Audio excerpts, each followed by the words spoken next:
My name is Tom Peterson. I'm the director of the Institute, which, as most of you in the room probably know, was founded in 2008 with a significant subvention from the government of British Columbia. It is my great pleasure tonight to present to you Dr. John Massey, who is going to discuss machinery of climate anti-science. And he has a fascinating background. He was raised on a farm in Pennsylvania, a fifth-generation farm, in fact. It was founded in the 1850s. So he has dirt in his veins. He's always a good scientist. He went on as a youngster to become extremely interested in physics. And between the ages of about 12 and 21, he thought he would become a physicist. First a nuclear physicist, and then perhaps later a fusion physicist, working on that particularly difficult topic. But along the way, he got sidetracked toward computer science. And after his bachelor's degree, he ended up doing a PhD in computer science at the University of Pennsylvania. No, Penn State. Sorry. There's a difference. Who would have known it? One of them has cows. In fact, when he went to has cows, which is very important. And then he went on to Bell Labs, which is, as you may know, one of the top research laboratories in the world, or at least was back in those days. He subsequently moved to Silicon Valley in the Palo Alto region of California, became a senior executive and a chief scientist with Silicon Graphics, a company that was very well known in the 1990s. He retired from that in the year 2001, and he describes himself now as semi-retired. In fact, he's anything but, as you will gather from his discussion tonight. So John, the floor is yours. It's a great pleasure to have you here. Thanks very much. Great. Thanks, Well, thanks much to Tom and PICS for sponsoring this whole thing. It's been a great trip so far. Let me find out a little something about my audience here. So how many people are associated with the university here? Okay, small. How many people are faculty here? How about students? Okay, so good mix. Okay, so the rest are from around the town here, someplace, right? What sort of mix we have? Folks in business? Folks in business? Pardon? Climate change activists. Okay, that's a good flavor. Okay, all right. Anyway, other sciences areas? Anybody? Municipal government. Government, municipal government. Okay, all right. Anybody do sea level rise stuff? Yeah. Okay, one. Good. All right. Okay, so we got a good mix here. Good. So some of you have probably looked at issues of climate science. This is the opposite. I am not a climate scientist. I know an awful lot of them. I have a lot of friends, including a bunch who get death threats for doing climate science, which is kind of irritating.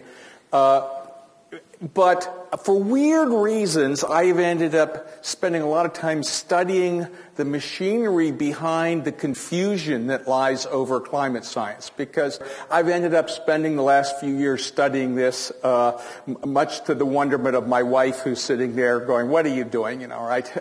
Building giant spreadsheets of where the money's flowing, and all this sort of stuff. So that's what I'm going to talk about. Because some of this is a surprise, because the science is clear enough to make certain kinds of decisions that aren't getting made, and it's not accidental. So I believe they're videoing this, but also there'll be a PDF that'll be posted at PICS. This does break the usual marketing advice for PowerPoint, which is 3 bullet items with minimal information. Right? The idea is to have substantial content where you can actually get something useful out of looking at the PDF. Now, how many people have ever run into Edward Tufte? Anybody know Tufte? Yeah. He's got some great books, and he's got a discussion about the cognitive style of PowerPoint, because he found that most PowerPoints have less information than even Pravda did in the Soviet Union. That was like the bottom otherwise. So what I'll do is give a little background on how a poor computer scientist / business executive got into this weird alternate universe where physics doesn't work and climate scientists are an evil cabal trying to hide the truth from everyone. Anybody familiar with the Wegman Report to Congress? Few of you. Well, I'll tell you about that. That's a classic example of manufacturing fog over science. And it led to misconduct complaints, USA Today articles. There'll probably be some funding misuse things and maybe even some felony charges sooner or later. And I'll end up with talking about defogging or desmogging this whole machine and ideally throwing rocks in the gears because I'm tired of the machine. So most of the time when people lie about science, there's not much you can do about it. It's not actionable. So for instance, if someone runs around saying the moon is made of green cheese, well, they're wrong, but what can you do? They'll say the moon is made of green cheese. But if they say, and Neil Armstrong is a lying SOB, blah, blah, blah, okay, right, and he should be shot or whatever, that might be libel. And now, while libel laws differ around the world, that kind of thing is actionable. The most attacks on climate science used to be attacks on the science. Last couple years, many more have turned into attacks on people, and frankly, some of them are libelous. Actually, this is an area where, once again, British Columbia actually leads in actually taking action against libel charges, including people in this room. So here's a little more background. Ignore most of this. This is the tech geek kind of biography I use. The simplest way to say this is I'm one of the real old Unix guys. That's why I own the California Unix license plate. All right. Things that I created in the 1970s, if you use Unix, Linux, Macintosh, or Windows NT, there's probably some of me in there somewhere. I don't know, how many people use the internet? Anybody? Yeah, okay. Well, oddly enough, a lot of the internet runs on MIPS microprocessors that I sold to Cisco. Okay, right? Back when Cisco was a teeny little company, right? And I thought, these guys seem pretty good. Maybe I should buy some stock. That was a good idea, right? But the things in blue are what are relevant. I learned a lot about science and how science really works at Bell Labs. In both MIPS and Silicon Graphics, I came to Canada pretty often. I was usually up here once or twice a year on business. I'm still up here usually a couple times a year, but it's mostly for skiing in British Columbia because we have ski condos at Big White. You know, so we're usually up there, right? And of course, as a skier, the idea of things getting too warm is displeasing, right? But that's kind of minor in the scheme of things. But also, when I was designing supercomputers, I used to talk to climate modelers quite a bit to figure out what they were doing and what they wanted. Now, let me tell you the more relevant part. Again, I grew up in a small farm that was pretty old. How many people know Liebig's Law? Anybody? Yes, okay. Well, the idea here is plant growth is limited by whatever is in least supply. Reason that's relevant to this is no matter how much CO2 there gets, you will not grow corn in the Sahara Desert. There actually is a coal industry marketing thing that shows the Sahara Desert turning green because the plants are starving for CO2. All right? No. Okay. Farmers tend to know that climate and weather matter a lot. Predictability matters. You go out of business if you can't get some idea what's going on. Farmers have a funny view of the world. If they think their grandchildren should have a chance to farm, they keep the topsoil there. In a hilly country, that means you contour plow so the topsoil doesn't go away. All right? But it's a little different worldview because if you have a small farm, that's what you have. And people tend to think about keeping it around so that somebody else can use it. You also fix things, and of course, you take recycling for granted. I got to recycle a lot of cow manure. Mm-hmm, right? And that's kind of recycling at its sort of ground base. So, moved to California eventually. Palo Alto's a pretty green town. Where we live now, Portola Valley, is a hyper-green town, right? And my wife and I both are on the sustainability committee, and a lot of good stuff goes on there. 2001, I got invited to be a discussant for Steve Schneider at Stanford. Now, how many people know Steve Schneider's name? Okay. Terrific climate scientist, an absolutely superb communicator. I've given 500 public lectures and 1,000 sales pitches, and I really admired Steve because he could tune a pitch to an audience very well, answer questions at any level. He's just terrific. I ended up studying climate science and starting to look at the anti-science stuff. I took the most skeptical possible view. I wrote down every objection to the mainstream view that I could find, and then went studied. And then over the next few years, they all got crossed off, except for the idea that satellites were different than the ground stations. And in 2005, the bugs in the computer programs were found, and that disappeared. But I kept wondering, why were so many people so sure that the mainstream consensus was all wrong? It wasn't that they were uncertain, they were sure that it was wrong. Also, why were bad ideas that had been debunked years ago, bad memes, repeated again and again? So, first off, I thought, well, maybe scientists are doing a bad job of communicating. But I knew Steve Schneider certainly was one of the best, but I knew a bunch of others. We live just up the hill from Stanford University, which has a lot of pretty good people. And, you know, they have all kinds of lectures open to the public, and you can hear people doing it. So I thought, well, maybe it's just bad journalism, you know, on the one hand, on the other hand, fake balance kind of problems. Or maybe it was something else. So in 2007, I had heard this speaker, Naomi Oreskes, up at the left. That's Naomi, dynamite lady. She's a provost at UC San Diego. Heard her give a really good talk on the roots of climate anti-science, and then there was an attack against her that was really nasty. I don't know, any people familiar with this guy, the Viscount Christopher Monkton? Anybody know this guy? Okay. Has anyone ever seen Monty Python and the upper class twit races? Okay, well, okay. Interesting guy. Okay. And then he fooled an American Physical Society, Forum on Physics and Society, and that was a mess. But in the meantime of helping Naomi defend herself, she introduced me to the DSmog Blog folks who are based in Vancouver. And they have ended up helping me publish a bunch of reports on some of this. A bit later, there was a petition to the American Physical Society, and I kind of debunked that a bit.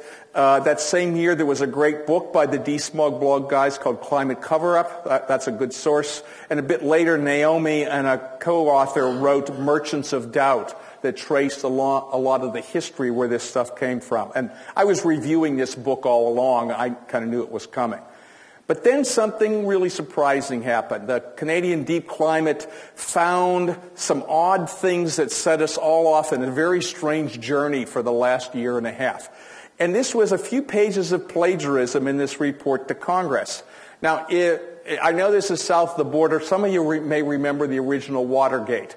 You know, that started with a little break-in burglary that had nothing to do with politics.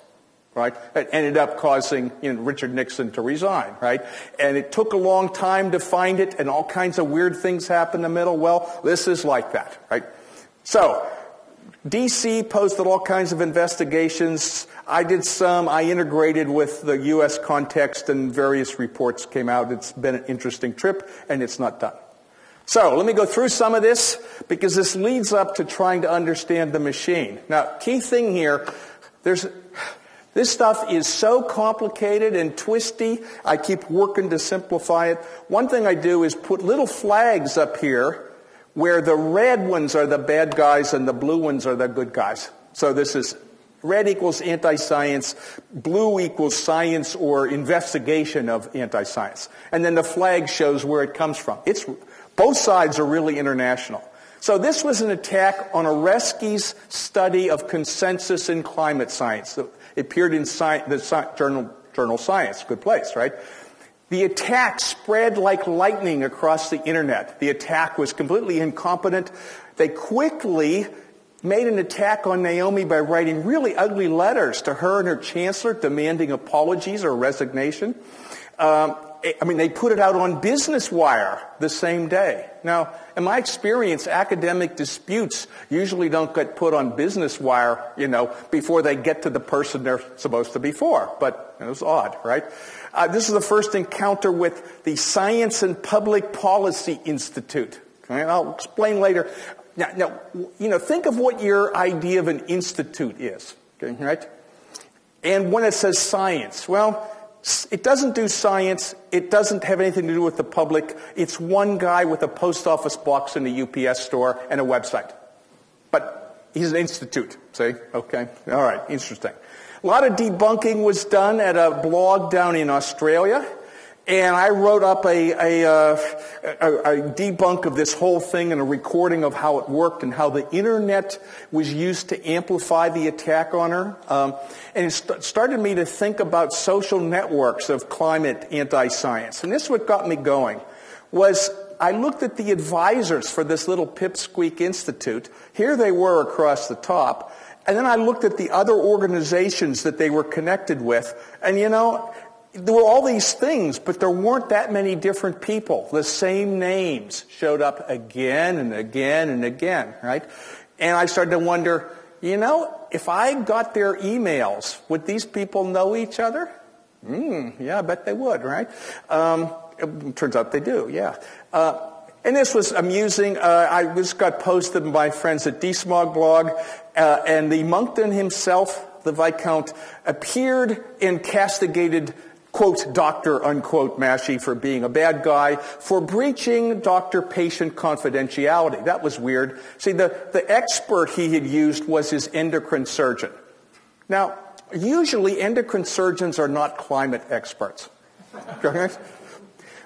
And in fact, he wasn't. It was really bad. And so I didn't understand I'm not a doctor, I'm a PhD doctor. And my wife has one, and 10% of our town has one, and Stanford has a whole lot. You know, I don't want to be confused with a doctor. They might ask for help, you know, on an airplane. That's not good, right? But he also accused me of a heinous crime. He said I was under investigation and I was interfering unlawfully with the blogosphere. Well, I'm not sure what that crime is, but, you know, it's some kind of crime. I personally thought it was interfering with chaos, but, you know, I don't know. Now, down at the bottom here, if you go ever look at the PDF, this is the page number in this coded document where this stuff comes from, and you can see where it is. This was almost an afterthought, but then I started gathering information on the organizations, people, activities. Every time there was a new petition with a bunch of names, I would stick them in this big spreadsheet. And you know what? A lot of them showed up again and again and again. Okay? So, and this was 2007. I started doing. I have 500 names on there now. A lot of them only were there a couple times. Some of them are there a lot. Organizations I'd never heard of, you know, showed up. But for instance, after seeing this with this fellow Willie Soon, if I found Willie Soon as an advisor on something that I knew nothing about, I added it to my list because it was probably a bad thing. Then a terrible comedy of errors caused Monkton to be able to write a, quote, physics paper for a newsletter for the American Physical Society, right? And it was one of these things where there was accidents and some naive editors, and they got a list of 6 people to write the against main climate consensus papers. 5 of them turned them down. The 6th was Dr. Monkton. Well, he has a classics degree, okay, right? But he churned out a bunch of mathematics that they didn't understand, and they published it, and it was a mess, okay? I warned the folks. I discovered this. I have a person I know who is a Nobel physicist who within a half an hour wrote a blowtorch email to a bunch of people that got attention. The higher-ups in physics were very good, and they handled it. I warned the poor editors that having gotten embroiled with Monkton, that they were now about to deal with a barking, toothless chihuahua who would gum their ankles for a long time, okay, right? Which he did. Okay, right? He claimed it was peer-reviewed. It wasn't. The whole story spread across the internet about how evil the APS was and how badly they had treated Monkton and how terrible this was. It was just ridiculous, right? Science societies aren't used to these attacks. You know, physicists do not face people saying there's no such thing as atoms. And you're an evil cabal to be claiming that such things exist, okay, right? And you're wrong, and you've goofed up the statistics, blah, blah, blah. They're not used to this, right? But sometimes, as a result, like the APS New England section newsletter is run by a guy who really thinks Monkton is the greatest. He invited him to speak to their school about climate science, okay, right? Oh, craziness. He actually wasn't the guy who started this mess. It was somebody else. And that's an important thing.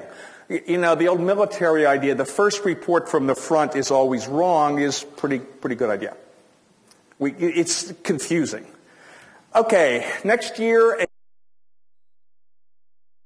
came in basically to change the standard position to no, there's no unusual warming, it's all natural variation, and even if it is warming, it's okay. All right? You know, one of those covers all bases kind of things. What was interesting about this was that you could find all the signers. A lot of these dumb petitions, you can't even know who they are. This one was real physicists, about 200 of them. You could find who their co-authors were by looking at Google Scholar. You could find where they'd been. What I did was look at the social network of these folks to see how tightly connected they were. Also, they signed in chronological waves, which meant I could look at the early ones, and the next round I could see how connected they were. And you know what? It was this person was this person's PhD advisor. This person had co-authored 5 papers with them. It was not a grassroots effort. It was, people know the term astroturf? Okay, astroturf when applied here is something that's supposed to look like a grassroots effort, but it's really very well organized. It's fake grassroots. That's what we call astroturf. Okay? This is astroturf. It was very clear that this wasn't widespread. It was spread by contagion, if you will, between people. And you see these waves come. You know, after 7 months of hard campaigning, they got 200 signers, very impressive, out of 45,000 members. So less than 0.5%. And the demographics turned out to be interesting. So, age distribution. APS membership is roughly like this blue line. That is, out of the first 119, this is what you would have expected, about this. What they actually got was this. That is, half of them were emeritus or retired. Now, I want to be really careful. I know a lot of emeritus or retired folks who are sharp, sensible, still contributing. Hey, I'm retired, you know, it's okay, right? But I know, you know, we're around Stanford. There's lots of good folks still doing great things. But some people go over the edge. Okay, right? All I'd say is, having signed one of these things, 50% were emeritus, and you would expect far fewer. In political donations, there was a strong skew, 16-to-1 conservative versus liberal and whatever labels. I want to be real careful about this. I think this is an, quote, unnatural co-opting of the conservative side by economic interests. The reason I say that is, you know, back in George H.W. Bush's day, he was generally considered more or less a friend to science. You know, IPCC stuff really got going on him, all right? Back then, it wasn't a Republican versus Democrat dichotomy on this to the extent that it is now. You know, if you're going to be a Tea Party member, you have to swear that you love every CO2 molecule ever seen, right? And otherwise, they throw you out, right? And here are some examples. People probably have heard of our ex-governor, Arnold Schwarzenegger. He's a moderate Republican. Sherwood Boehlert was a real wonderful friend of science in this, around this Wegman Report thing. He fought hard against some bad stuff. George Shultz was the Secretary of State or something under Ronald Reagan. He led a fight against an oil company-funded attempt to undo California's climate regulation. So I don't personally think this is inherently a Democrat versus Republican or your equivalent up here. I've always had trouble understanding Canadian politics. You know, usually, as far as I get, is to come up and ask if Quebec is left yet. You know, but and everybody says no, but who knows, right? Now, gender. This group is very heavily male, but it's not quite significant. There just are not enough old female physicists in the sample to know much, right? However, this heavily male in climate anti-science is very strong everywhere else. There are relatively few women who really, really push hard on the anti-science. Anyway, here we go. Ideology nullifies physics. What a surprise. But not for most physicists. 99.5% of them, never bought this. So let me go into basic definitions and talk about cigarettes. Turns out cigarettes are really important to climate anti-science. So science gets built incrementally. I call it the Great Wall analogy, where bricks get put in place. Some of them are wiggly, but once they've been well cemented in there, they tend not to just fall over. A lot of people want to think that if one new paper comes out, everything will fall down. All right? It just doesn't work that way. Pseudoscience is an attempt to bring some ideas in that where the balance of evidence is strongly adverse. So ESP, astrology, these things where people do a lot of statistical analysis and find cycles, everywhere. Anything is a cycle. Well, those of us who have had more statistics know that you can find lots of stuff, but if you can't find physics to explain it, it's probably not there. There's a guy who really, really knows that the sun is made of iron. Okay, right? It's a glowing ball of iron. Okay? He knows this, but he also knows there's nothing to global warming. It's all a hoax. Pardon? Oliver Manuel. There is a guy with esoteric knowledge. Yes, this Oliver Manuel, the Iron Sun guy. Okay, you must read blogs because Oliver is there everywhere. All right, filling blogs with Iron Suns and why AGW is not happening. If for some reason you have the weird masochism of wanting to study this stuff, a great example is the Journal of Scientific Exploration. I call this a dog astrology journal. One of the studies, it does ESP, it does UFOs, it does all this good stuff. All in very, very scholarly looking papers with charts and statistics. It's great, okay? My favorite, though, was a study of 500 Parisian puppies to see if their astrological signs worked the same way as they did for humans, in about a 30-page paper with lots of statistics. And you know what? Astrology works just as well for dogs as it does for humans. But interestingly, this was actually quoted as a crucial source by papers by McIntyre and McKittrick here in Canada that were used in the Wegman Report and in a book called The Hockey Stick Illusion over in the UK, which are attacks on the temperature hockey stick. One also has to allow for science noise. I don't know a good term. This is the whole problem that, communicating science at an appropriate level and correctly is non-trivial work. It takes skill, it takes practice, and going through the media sometimes, mangles it. Sometimes it's not done well. Anyway, it introduces noise into the signal. But anti-science is something else. It's not any of this. It's intended to obscure science and confuse it to avoid policies that are unwanted. So how does this work? Here's an ideal.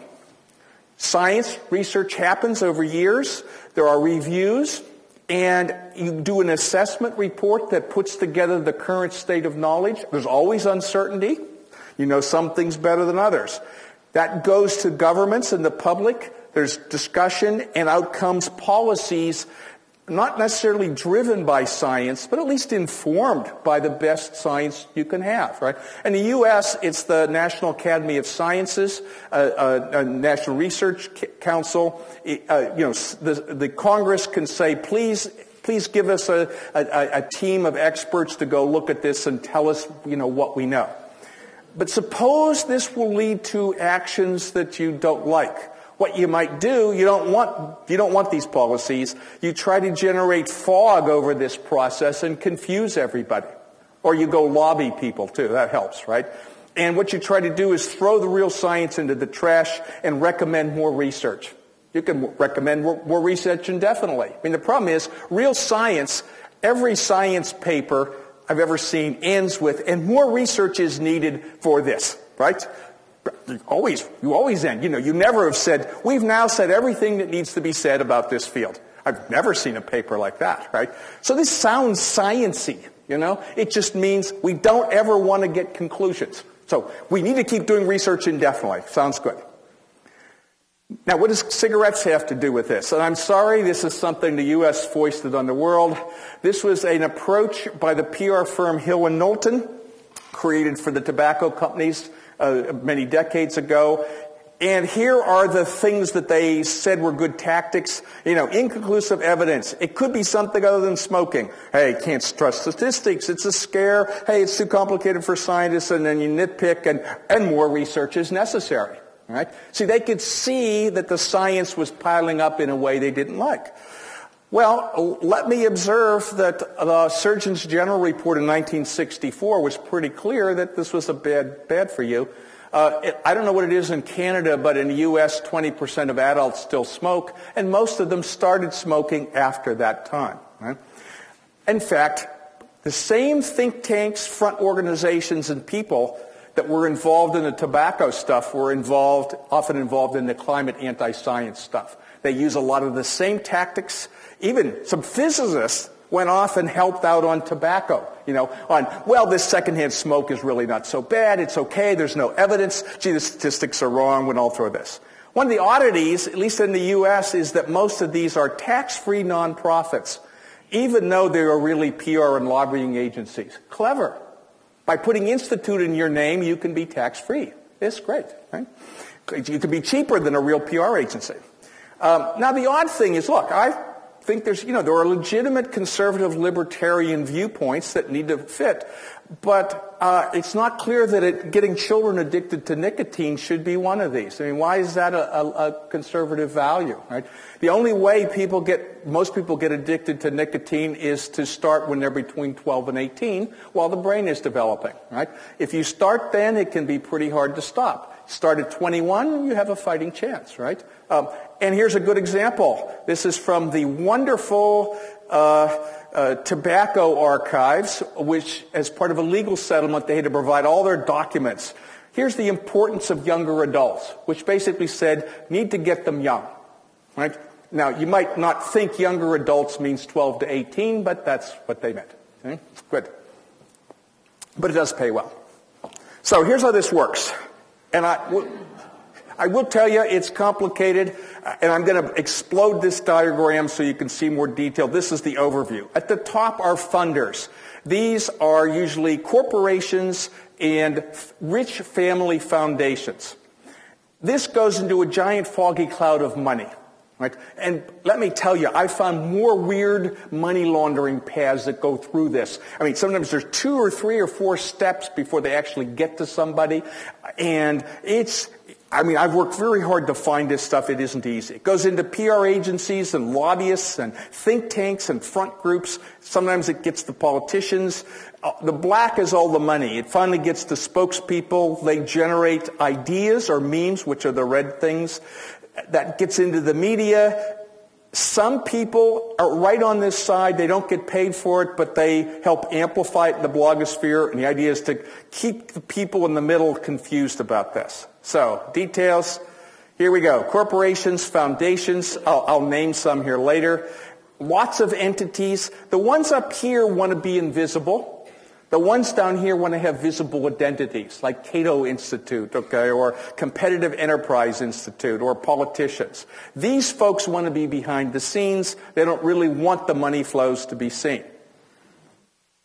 Down here, you've got a bunch of people generating ideas. Some of them get paid. That's over in the gray. Some of them do it for all kinds of other reasons that I'll talk about. Hacks are just over here 100%. Basically, we'll say anything for anybody, and there's some like that. Down here is the media and the blogosphere, and this is merged in funny ways now.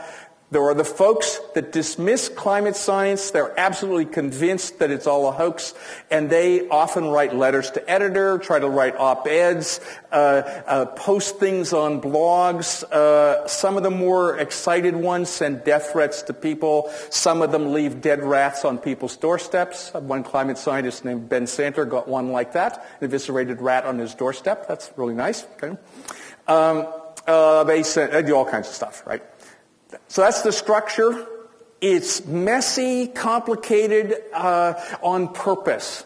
It's not meant to be something easy to figure out what's going on. Okay? It's meant to confuse people down here and keep policies from happening that they don't like. Here are some of the reasons, and I'm not going to go through all this. This is a catalog of reasons I've seen for anti-science.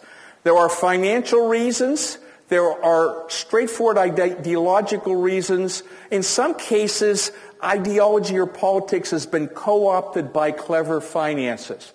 So let me give you an example, right? One is you're against somebody, so if you want to convince them that global warming is a hoax, you associate that with somebody you know they don't like. The typical thing is to say, well, Al Gore believes it. a certain segment of the world will say, oh, it must be wrong, okay? Or you can say, environmentalists think this is true. Oh, yeah, we remember them. They've exaggerated. I was on a radio show today where somebody asked that one, right? Well, you know, I mean, I listen to some of the best scientists in the world, and I actually know quite a few of them, and I don't care that somebody may have exaggerated. It doesn't change physics, you know? Like they say, Mother Nature bats last, and she bats 1,000%. And she doesn't care whether there's a typo in an IPCC report. Laws of physics are laws, not just, you know, ideas that you can revise when you want to. But there's there's psychological reasons. Are people familiar with the Dunning-Kruger effect? Okay, Dunning-Kruger is a psychologist. I actually correspond with Dunning, who's studying climate anti-science these days. And the idea is let people less skilled actually way overestimate their own knowledge. They are really sure they know. People with fairly good skill often compare themselves to the best, and they underestimate what they know. It's a strange thing. But this turf on blogs is filled with Dunning-Kruger afflictees. I have never once seen one escape from this. It's very weird, okay, right? People are just imperviously sure that they know more than all the experts in the world. It's amazing, right? High bar, low bar. You know, real science takes a lot of work. Peer review is a pain, right? It takes a lot of work to get it right, and you put your name on it, and you get whacked if you mess up. It's a lot easier to get invited to talk at a Heartland conference, where as long as you say there's no such thing as global warming and Al Gore is bad, and you're accepted. You know, that's all you have to do. What's funny is sometimes at these conferences, everyone agrees there's no such thing as global warming, but there's a whole different set of reasons, and they're often contradictory. But that's okay. It's a big house, right? Sometimes there are influences like from a respected mentor. There's interfield things. A lot of weather people don't believe climate science because it's felt as a rival field. It's an interesting thing. There's ego things. We know we're smarter than the scientists and so forth. And some of the reports have detail and explanation of this. Now, again, don't worry about the detail. Look at the pattern. On top is the science. At the bottom are the anti-science activities, like anti-science conferences, attacks on Naomi Oreskes, letters to the president. This was real important. There was one in 1998 organized by the American Petroleum Institute that laid out the strategy for fighting off Kyoto. By happy chance, the minutes of the meetings are available. Right? And it talks about recruiting new voices to add to the existing ones. So they tend to use up old voices. People realize that, you know, okay, we don't want to listen to them. Right? And all this is laid out as to what they should do over the next few years, and in fact, they did it. Okay, so this took me up to around 2006 for things that started. Some of them continued. What do you think happened from 2007 onward? Man, they just cranked these things out. You know, there were Heartland conferences, there were declarations, there were petitions, there were incredible reports put together like NIPCC is not the IPCC. Great, okay, right. There were attacks on Oreskes. There just was one thing after another. It's like a drumbeat, right?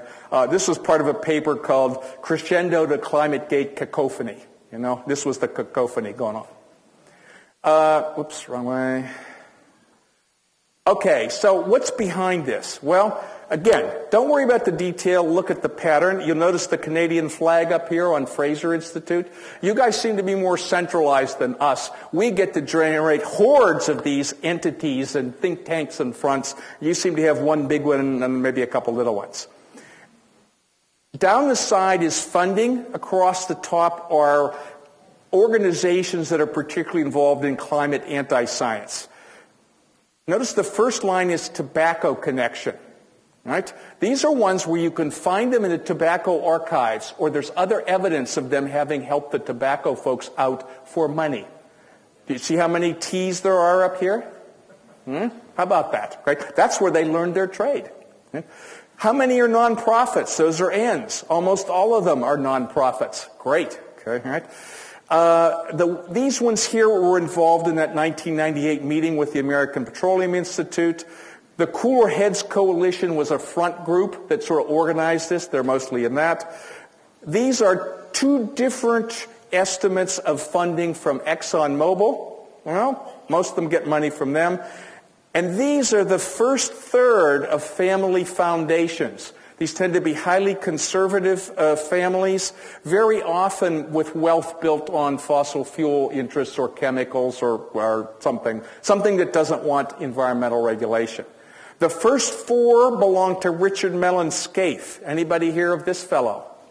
Nobody. Well, I'm from Pittsburgh. That's where he's from. He was an heir to the Gulf Oil fortune, which became Texaco, which became Chevron. Oddly, the foundations have sold much of their Chevron stock, and Chevron's actually relatively okay. He bought ExxonMobil stock and a lot of tobacco stock. Interesting. He's actually got more tobacco money in the foundations than oil money.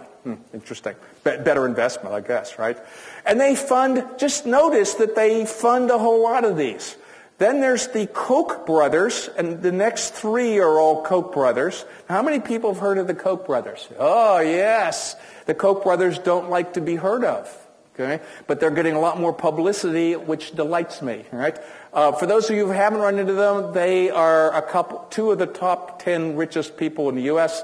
They run Koch Industries, which is the second largest private company that until within the last 6 months or a year, hardly anyone had heard of, right? But they've been getting a lot of exposure lately. They fund an awful lot of this stuff. They funded the two front groups that started the Tea Party. All right? Good folks, right? Interesting, right? Okay, so, oops.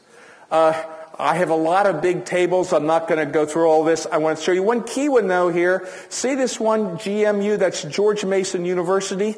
You notice these are in thousands, so this is $45 million. It's one of the bigger numbers here. Most of it is from the Kochs, right? But Scaife helps out, right?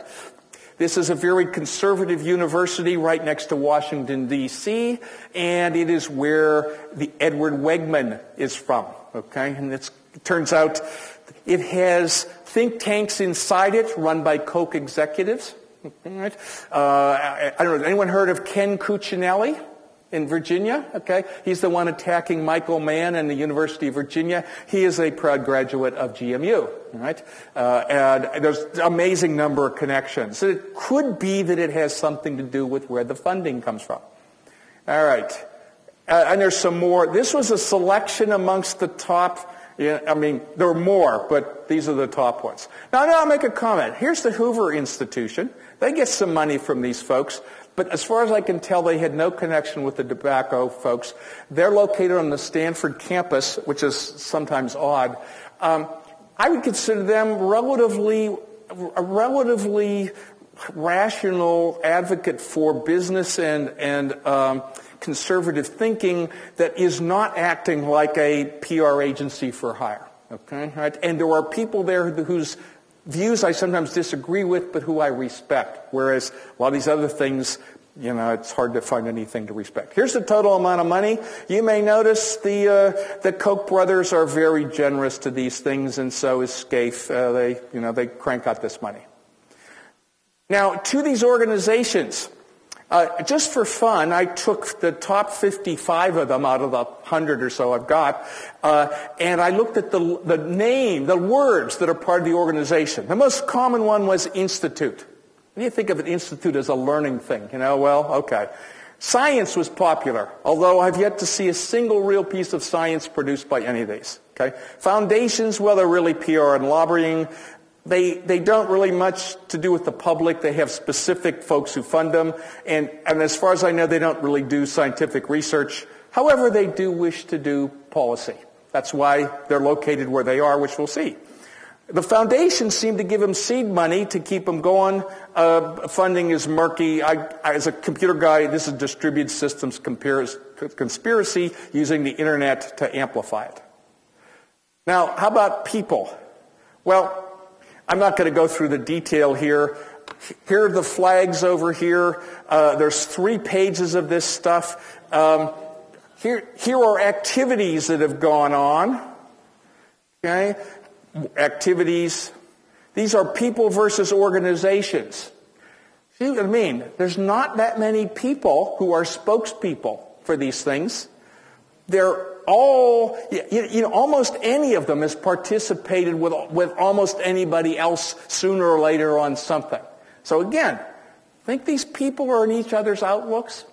Yeah, I think so. Actually, sometimes people forward emails places they shouldn't, and I have some of them. Legally, okay, right? Foolishly from some people. And yeah, these people send email to each other a lot, okay, right? Now, where are these organizations? Well, you've got one big one in Canada with multiple branches. For odd reasons, the Fraser Institute's done in Indiana. I'm not sure how that happened. You kind of see this mess over in Washington. Let me zoom in. Here's downtown Washington. Has anyone heard of K Street? Okay, K Street, Lobbyist Central. For some reason, all these science institutes have to be right next to Congress. Interesting. Okay, right? You can only do research, if you're right there, within a block or two of Congress, or you can go over and help them understand things, right? Interesting. So, here we were, December 2009, Climategate was in full swing. Has anyone ever seen Monty Python and the Holy Grail, the witch scene? Remember the witch scene? She's a witch, she's a witch. How do you know? She turned me into a newt. Well, a newt. Okay, well, I did get better, We do have a fellow named Newt Gingrich. I'm not sure he's gotten better, okay? One of Scafe's foundations in Pennsylvania spends its time attacking Mike Mann at Penn State. It takes out full-page ads in the student newspaper attacking him. That's great fun. Even good science institutions are really not used to this. Some of you may have heard that Penn State plays football. Okay, right? Well, this is like the team goes out, but the other team isn't Ohio State, it's Genghis Khan. And throwing penalty flags really doesn't work. Shooting them, is better, right? The trouble is, Genghis Khan is used to doing this. The next week they go bother Ohio State or Minnesota or Michigan State or somebody else, right? They get a lot of practice. So I'd gotten some familiarity with all this stuff, and I was looking for funding flows and looking for people to make mistakes that you could actually go take legal action on it. And the surprise came from our friend Dee Climate, who found like the start of a Watergate kind of thing. So let me talk about what happened here. Again, it's like the original Watergate break-in. One thing led to another. The first thing was to find a couple little pages of plagiarism in this Wegman Report. The Wegman Report was a thing to Congress using bad statistics to attack the climate hockey stick, which was too understandable by people and therefore had to be destroyed. Okay? And the machinery to do this was unreal. I had been, Deep Climate especially, had been following the Canadians Ross McKittrick and Steve McIntyre, who'd been attacking the hockey stick for years. These folks were recruited to Washington, D.C., helped out by these think tanks you saw before, right? Especially some of the Koch and Scaife-funded ones. Anyway, they were attacking Mann, Bradley, and Hughes, the three scientists. They put together in a complicated fashion this Wegman Report. Most people who were knowledgeable said this is just poor, but you know what? It shows up in climate anti-science books and articles. It's a staple, all right? Well, it's shown to Congress. Okay, well, it's pretty bad. DC discovered a couple pages of plagiarism. An amazing thing is the first one was that they took one of these authors, wrote a classic textbook, took a few pages about tree rings and ice cores, plagiarized it, but then also distorted things to invert conclusions they didn't like. Okay, right? These are statisticians who'd never seen a tree ring before, or at least seen, research on it.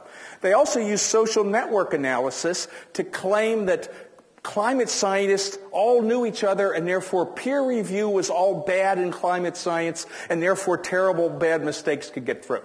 Okay? They had a curious way to do this. They took Michael Mann's co-authors, not back when he wrote the original paper, but where he was now. And you know what? They took all of his co-authors and they made these really pretty graphs, and he was at the center of the graph, so he must have been the bad guy. Now, the problem is, if you take someone's co-authors and you draw the charts, you will be at the center of the graph. Okay, right? Good social network analysis people look this up. This is junk, right? Okay. So, what happened? That was the start. Then, I couldn't resist this. DC kept beavering away. Well, it's Canada, I couldn't resist, okay? Some of the, there's a lot of junk on the blogosphere. This is some of the best investigative reporting I've seen anywhere. I'm reasonably facile with computer hunting around on the net, but DC just finds stuff I wouldn't believe. Now, some of us very quickly recognized this could be important because an awful lot of climate anti-science sits on top of the Wegman Report. And I was always looking for actionable errors. So the idea was a bunch of the rest of us from different countries started jumping in and chewing away on things, and DC kept going at it, but we were all over the place looking at stuff and contributing pieces and everything. There's a whole long sequence of posts. You really ought to go look at Deep Climate and take a look. I would say this once obscure Canadian website is now something a whole lot of people watch. Certain people hate it, but that's okay. You're known by your enemies. Right? So I sort of helped out, but I was interested in integrating my knowledge of the mostly U.S. anti-science machine. I was familiar with the George Marshall Institute from talking with Naomi and her co-author and the Competitive Enterprise Institute. I did a very rough report, oddly written in the ski condo mostly, and that soon got updated with a longer thing that had the funding flows, where those funds came from. DC kept finding more. Eventually, 10 pages of 91 were found to be plagiarized. Now, I think those familiar with academia know that serious plagiarism equals death. I mean, particularly, you kind of expect some students to do it. You don't expect serious, full professors to be doing it, right? So this stirred me up. There were a couple loose ends. I thought, I'll look at the bibliography and some loose ends. I thought I'd spend a month or two, and much to my wife's horror, I ended up writing a 250-page report, because every time we turned over a rock, things scuttled out and led us to other rocks, and we turned them over. I mean, there were so many problems here, it was like it was never going to end. Right? In fact, DC sometimes says, it never ends, and would tell me another one. It's crazy.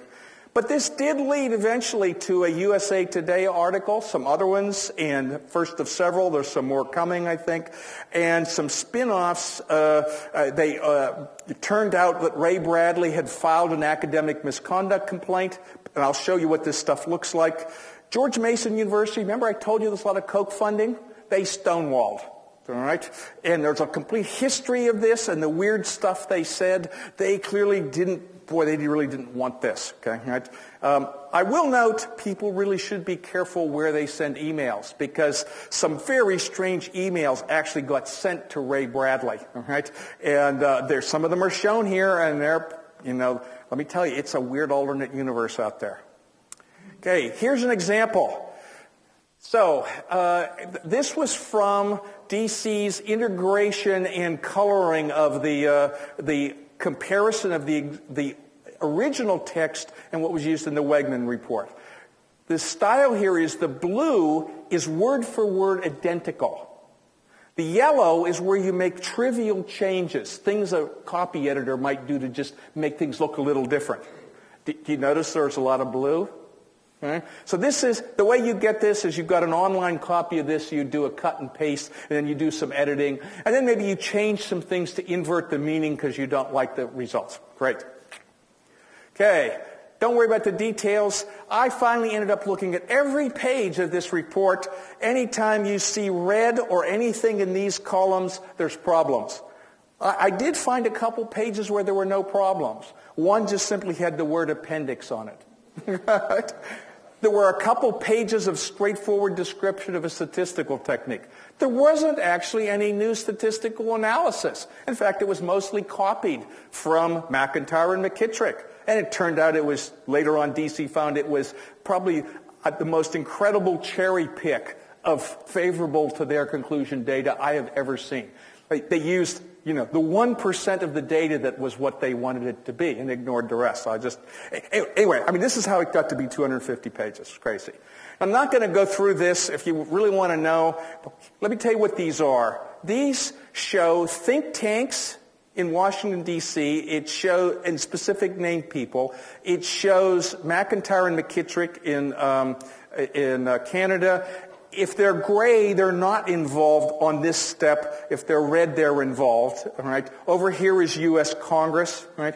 And basically, here's where they laid out a strategy in 1998. They started recruiting McKittrick. They brought him to Washington to talk to Congress in 2001. They got Essex, another Canadian, and McKittrick to talk to Congress, start to meet the Senate folks, right? They got to meet James Inhofe. Anybody have heard this name, James Inhofe? Senator from Oklahoma. Would anyone want to guess who his biggest contributor is? Koch brothers, you're right. What a good guess. Okay, right? Okay. Then they come down and they talk to the think tanks. They become George Marshall experts. Let's see. They talk to Inhofe. Inhofe talks to GMI using all the same ideas from McIntyre and McKittrick. There's a Wall Street Journal on McIntyre and McKittrick. There's op-eds about the mess in climate science.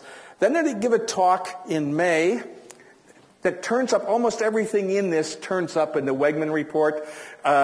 Here we have two representatives write, in effect, harassment letters to Mann, Bradley, and Hughes. Again, Sherwood Boehlert, Republican from New York, said, Barton, you don't do this. You ask the National Academy of Science. So they sort of backed off and then they said they didn't want a report from the National Academy because it wouldn't be good enough, because it would have given them the wrong answers, the answers they didn't want. So instead they went in a really weird way. They recruited this statistician, Edward Wegman. They sort of did a behind-the-scenes report. It was stage managed by one of Barton's staffers, and we found this out. DC found this amazing presentation that never should have been made and never should have been left on a George Mason website. Oh boy, fun. And finally, they had this. Let's see. They had the House hearings, which again would have looked like the Monty Python witch scene. He's a witch, she's a witch, right? And then it sort of died down because it meant nothing in science, right? Anyway, the whole point of this is there's a very convoluted path of the same people involved here and there. I can only find some of the connections, but this thing was manufactured with congressional help in a whole lot of ways, right? And it's all wrong, okay? So there's an amazing bunch of fallouts from this that are either here already or coming soon, right? Now, the fascinating thing is it was Canadian-American cooperation to make this thing happen in the first place. It's also been Canadian-American cooperation to debunk the thing and find a whole lot of problems. And I say demolishing it with prejudice because I believe a bunch of people will lose their jobs. There were at least 4 PhD dissertations that have plagiarism. They'll probably be revoked sooner or later. There are funds misuse that are going to come up. There are various legal actions that are under various stages, and I can't say too much about them. It's a giant mess is what it is. And this all started from DC finding a couple pages of plagiarism, but when you went back and looked at it, it was incredibly bad. Now, the one I hope for, well, Office of Research Integrity, anybody know those? They're the watchdogs for the national health type departments at the federal government. And if there are academic misconducts, they can do things like debar a researcher for years from any federal dollars whatsoever. So they are known to have teeth. My academic friends say, nobody messes with them. You don't mess with them. Well, George Mason is messing with them. It's hard to believe, right?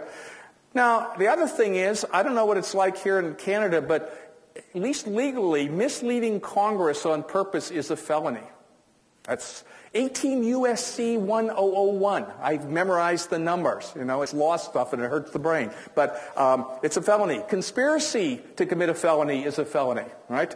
Misprising of a felony, which is knowing about one and not saying so, is a felony, right? So I say maybe someday. I've actually talked to lawyers who say this is not a fantasy. Now, it's going to take a lot to make it happen. But let me tell you, this was a manufactured attempt with a whole bunch of players and wheels and funny things that were hidden that are now visible to mislead Congress and the American people, right? And it's all down there in black and white, and you know, there's lots of evidence. There are key files online that have disappeared. But some of us know how to archive files. Right? And, you know, we do that all the time because you never know when something you want's going to disappear. Of course, you know, it's also a felony to delete evidence that might be used in a felony case. Good. Okay. So, let me finish up here. We're back to British Columbia. I mentioned in one of these documents that internet-amplified libelous attacks were increasing, and it's really a pain for scientists. Climate scientists, in some sense, are a good target. They want to do climate science, right? Some bad targets are historians, because they'll come and study you, right? Naomi Oreskes is one of those. Bad mistake to start hassling Naomi. She's a tough lady, and she got real interested in why all this was going on. Another one you may have heard of is William Cronin at the University of Wisconsin, right? He sort of learned about one of these things called the American Legislative Exchange Council, which was actually feeding stuff to Wisconsin. It's another Koch-funded thing. He didn't really know about it. He wrote about it, and 2 days later there were really nasty FOIA requests demanding all his emails and everything. But he's a very articulate, highly respected guy, incoming president of the American Historical Association. Very bad target. Much easier to bother climate scientists. So, but some climate scientists fight back and get some help from lawyers and other folks. And you know, where are you, Andrew? Andrew, are you here? Where's Andrew Weaver? He's around here somewhere. Okay, there he goes. He's hiding. When I saw this, that a climate scientist right here had sued the National Post, I said, yes, I love it. And then I said, okay, so who's this Roger McConkie? Well, I ended up buying Roger's book. If you Google Canadian libel, he wrote the book. Oh, I said, oh, how nice. I love this. And I know Canadian libel law is tougher and less messy and screwy than U.S., okay?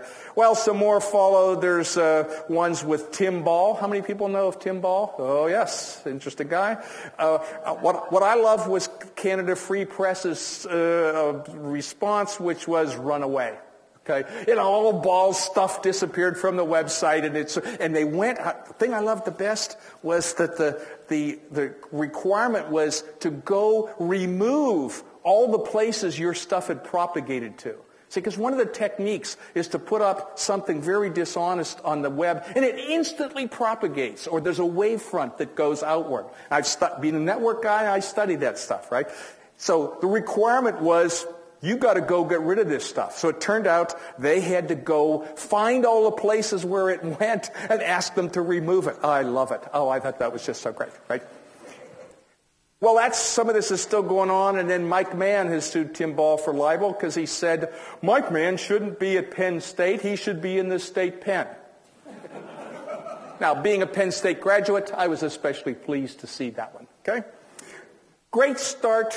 But I think there's some peculiarities to this particular combination that I would love to be able to scale up, and some of us are talking about things to do that.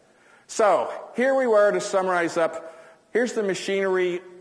The idea is to defog this. Some of these entities do not like the spotlight on them. The Kochs cannot like all the articles that are being written these days, right? I sometimes wonder how these things get away with being called nonprofits. I tend to explore with some lawyers things you might do about that, because these things just, they're not doing what they say they do. What you really hope is, if you act like this as a mob investigation, you hope to find some folks at the bottom who you can cause a lot of trouble for, but say, well, maybe if you tell us more of who works, then how do you get paid? Maybe you can roll this up and get more people on a witness stand. I mean, sometime. The spokespeople, actionable errors or libels are kind of useful. Down here, again, there's this social network thing. Oh, let me tell you a funny thing. You can put something potentially libelous on the internet. Well, if you put it in a newspaper, somebody may have to prove that someone actually read it and took action. But on the internet, the fact that someone else copied it, talked about it, said it was good, is proof right there that your stuff was actually listened to. Right? In the U.S., in some jurisdictions, this actually matters. So, let me finish up. Whoops. Here's the machine. What we're trying to do is defog some of this and then throw rocks in the gears wherever we can. Scientists generally do not excel at fighting PR and lobbying thing. Scientists have this annoying thing of wanting to get to the truth. They have a hard time dealing with stuff that's mostly lies. It's just hard. I've had to tell a number of discouraged scientists, look, you guys have to keep doing the science we need because we can't. You all have to learn how to deal with the press and not fall on your face. Some of you are going to have to spend more time in outreach, but I know a lot who do it and do it really well. But a few of you with the really right talent are going to have to do it a lot in the political scene with the media and so forth. I was really thinking of Steve Schneider, who was just superb at this and sadly died this last year. And I said, and the last thing is, look, some of the rest of us with different skill sets have got to help get these folks off your backs, all right, so you can do science. So who are these folks who maybe are helping out? Bloggers around the world often are able to dig in and find stuff. The blogosphere is a weird, chaotic mixture. There's some people who are really good, all right, like our buddy DC here. People with PR and journalism backgrounds, like a lot of the folks at DSmog Blog, have done great stuff. We kind of need to encourage journalism to understand science better and report better. We need some lawyers who actually know, to a lot of lawyers, if you say Fred Singer, they go, never heard of him. Right? Anybody here know Fred Singer? He's kind of the Energizer Bunny of climate anti-science. He's been doing it for a long time, right? What you want are lawyers who say, oh, Fred Singer, oh, yeah, well, you know, right? Government, this is all about policy in the long run. There are legitimate arguments about policy. But arguing that CO2 has no effect on the world is not a legitimate policy argument, right? And I observe, look, we live around the San Francisco Bay Area. I have attended things like a Bay Area study on planning for sea level rise. You guys have some of the same issues around here, right? You and we in Vancouver all have serious sea level infrastructure. We have sewage plants that are right down there, right?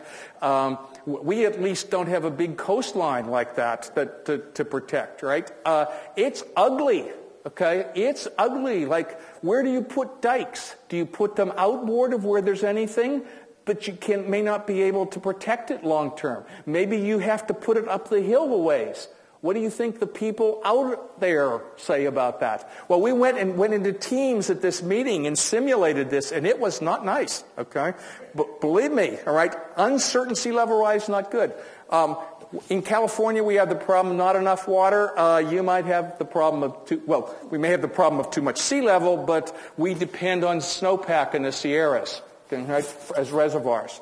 You guys have plenty of water. Of course, you might have too much. You have cities that have rivers going through them at sea level. Ooh, bad scene, right? How many people are familiar with the bark beetles? Yeah. Okay. Now, sometimes when people say, I don't believe in global warming, I say, a couple years ago I sat in a ski lodge at Big White with a couple guys from the lumber industry. We could see the bark beetles evidence all around. And we got talking, and we were talking about bark beetles, and these guys said something like, this warming climate is just killing us because the bark beetles won't die, Well, they clearly believed in it. So I said, so if you don't believe it, go tell these guys, but I would warn you, they're big and they know how to use axes. Mm-hmm. So, machine does not like this kind of visibility. It does not like rocks in the gears, and some of us are trying real hard to do something about it. So, thanks for your attention.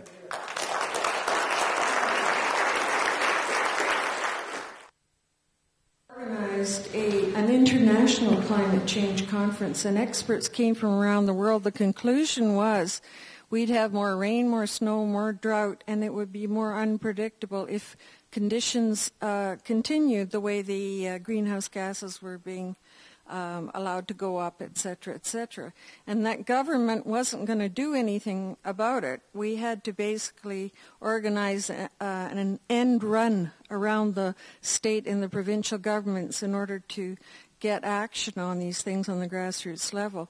My concern is we're at the tipping point now. The ocean currents are slowing down. We're seeing more and more extreme weather.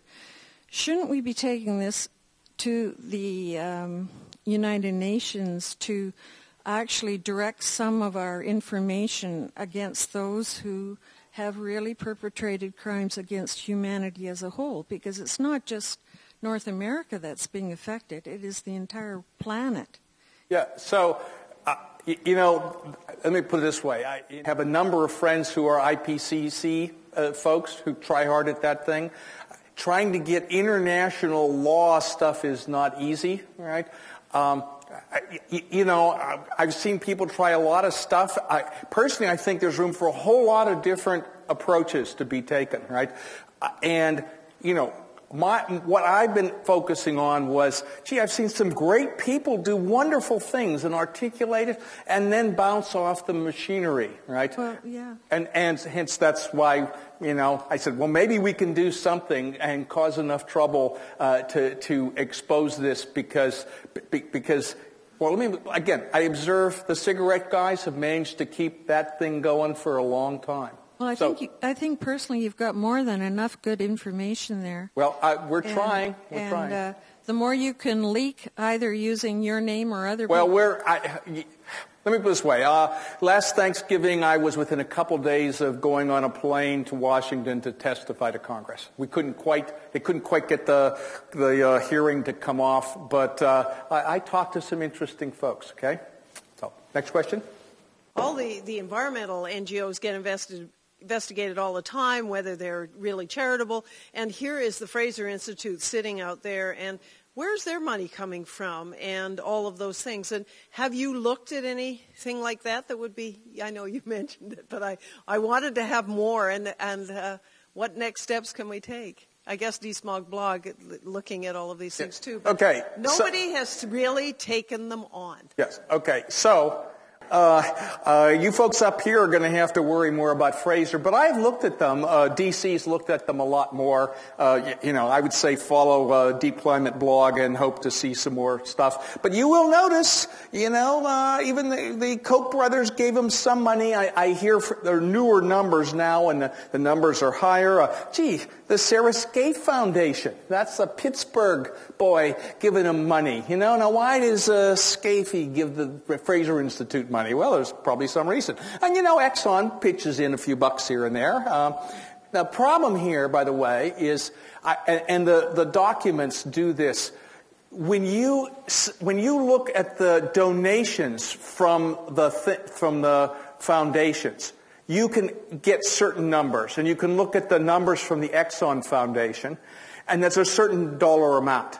Now you can look at the tax forms that the nonprofits have to file, and you can find out how much money came in, but they don't say where it came from.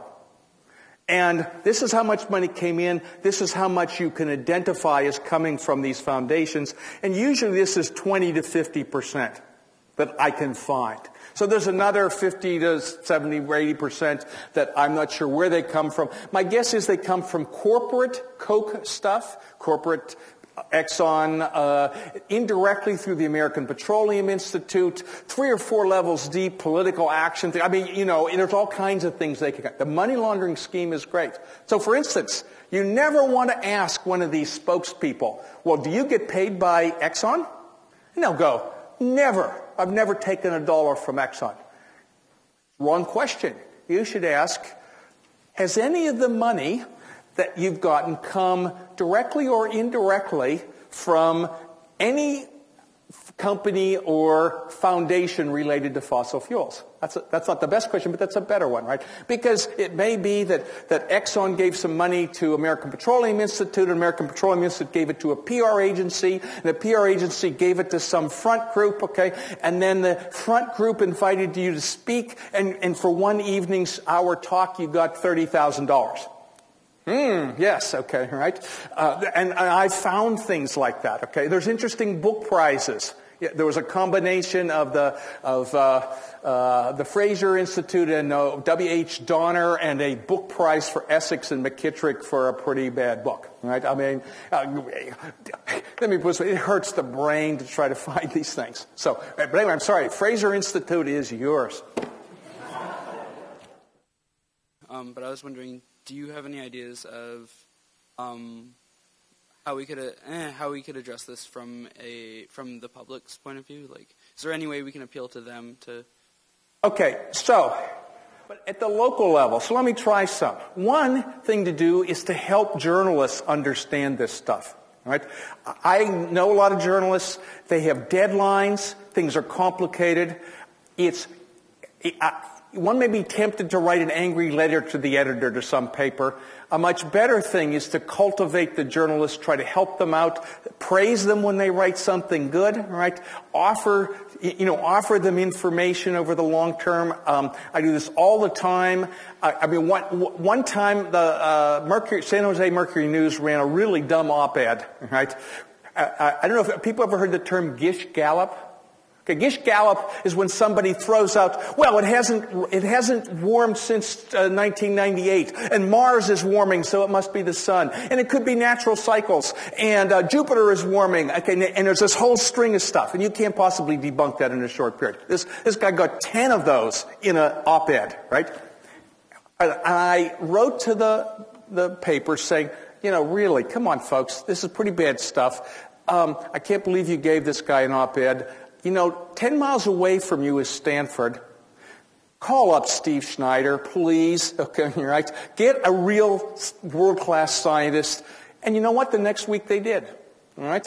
And so part of this is there are some media outlets that are hopeless. Okay, my guess is National Post might be hopeless. All right? The Wall Street Journal is highly schizophrenic. The reporting is good. The op-ed pages, they made me so ill that I just had to reject them. Forbes, I'm afraid, used to be one of my favorite business magazines, has just gone completely over the edge. The Economist is generally pretty reasonable. They actually listen to people sometimes and are much more moderate for given free market stuff. But I think one can get practice at the local level, help the journalists out, right? And that's a start. One can do the same thing with political candidates to see where they are on stuff and help educate them, right? Let's see. I think finding things where people are some of these hidden subsidies and money and stuff, right? I think in some cases, if you can expose the money routes to local candidates or provincial candidates or national ones, you may be able to make effects on the political process, right? But in the long term, this is a political thing. That's where it gets to, right? And I wish I had a magic solution. I wish there was the magic silver bullet, but, I've got some silver BBs going in, and I hope they help. Sorry, I don't have a magic answer, but, Thanks. Sure. Coming from a libertarian philosophy, is there a free market solution outside of a carbon tax? Okay, so I wrote a lot of software at one time or another. Tax laws tend to look like code that the armies have marched through over 20 years or 30 years or something, okay, right? When you get to the point where a well-educated person can barely understand what's going on, it's a bad idea. I'd much rather have a real free market carbon tax with rising amounts that everybody understood. Every business person I talk to would rather have that because they could plan for it, okay, right? But the problem is, it's hard to get through the political machinery in most places. And in fact, the fossil fuel guys absolutely fight hard against having anything that would reduce the amount of fossil fuels being used, right? And, now look, realistically, I think we are going to use all the oil and gas we can get. In fact, this freaks out some of my environmental friends. I say, I'd love to have all the oil and gas if only we could stop coal tomorrow. Because most of the CO2 that will come out will be from coal. Okay, right? So I actually, I'm a centrist independent. I prefer minimal government, but a right-sized government perhaps. And I would rather have a carbon tax. Right? Now, as a tax on human life, I don't see how that is. Oil, right? We are in the plateau phase of peak oil. Okay? Oil production worldwide will probably be about 50% of current within 40 or 50 years and 10% within 100 years, right? I mean, oil in human history is about a 300-year thing, right? Some people don't believe that. I've sold a lot of supercomputers to petroleum geophysicists. That's what they all say. I have several friends, one of whom was vice chairman of Chevron. That's what he says. I have another friend who was chairman of Shell. That's what he says. All right. I've looked at the data myself a lot. I've been in Dhahran in Saudi Arabia. So, you know, oil is going to go down. And my belief at this point is, you know, you burn a gallon of gasoline, it's a gallon of gasoline your grandchildren will never see, right? So the poor in the world don't have oil. You know, if you're a poor African farmer, you know, you've never had a gallon of gasoline, right? For one thing, you can't afford a tractor. Nobody can support them. They tried, they couldn't do it, right? The only way those folks are ever going to have tractors is if we get really cheap solar-powered tractors. Can't imagine anything else. So I don't see a carbon tax as a tax on humans. It's a question of reallocating priorities before we run over a cliff. Right, and the first cliff is actually running out of the convenient energy, the high energy return on energy investment things. It used to be that if you went for a barrel of oil, let's see, in effect you got 100 times the energy back that you spent to do it. That was in the era when you stuck a straw into East Texas and the oil came, right? Ever hear of Deepwater Horizon in the Gulf? Bad, right? Okay. Why was I selling supercomputers to oil guys? Because it was getting so hard to find this stuff and extract it, right? So the energy crunch is going to matter a lot. The better we can get with efficiency and stretch it, the better off we're. California works very hard at energy efficiency, and you know, we live okay lives, right? And some of it is just thinking about it. So anyway, I worry about how people can do. I'd like to keep the maximum of human freedom and choice and everything, but we don't have kids, but we have nieces and nephews. I'd like to have them to have a reasonable life. So we have time for one more, or are we done? He's been waiting a long time. Okay, all right, then that's it. Producing sort of data in a concerted effort against certain technologies or suppressing of technologies that actually... Oh, sure. Having anything that removes petroleum tax credits is clearly evil and bad, right? Anything that gives tax credits for building renewable energy systems is clearly a waste of money, et cetera, right? And there's no end of reports like this out there, right? And okay, I have to say a word or two here. So... one of the bizarre things that goes on is that there will be magic research breakthroughs that will save us if we just throw enough money at them. Okay? There's a thing called the Breakthrough Institute, which oddly is a bunch of economists and political type folks mostly, right? Now the reason this always amuses me is I used to work at Bell Labs. Bell Labs probably produced more breakthroughs than any other organization in history, right? Okay?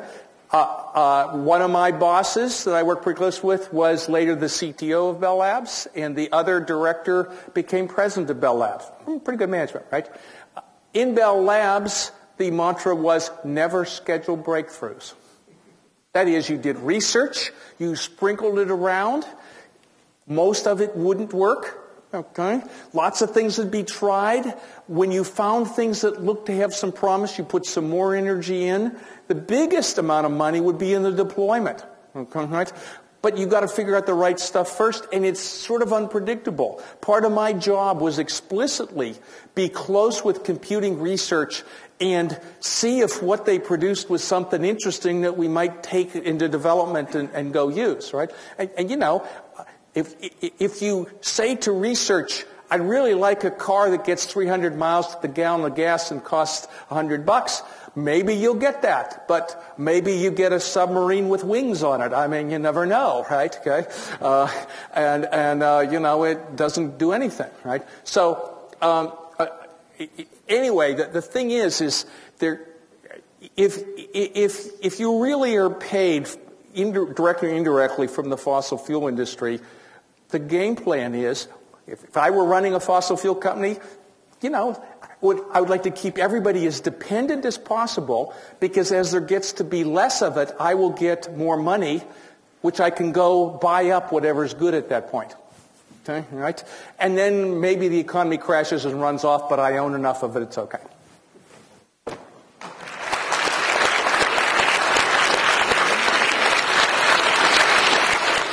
A couple of announcements. The first is that John mentioned tonight Naomi Oreskes, the author of Merchants of Doubt, along with Conway. She will be here in this room, I believe. I think it's June 27th.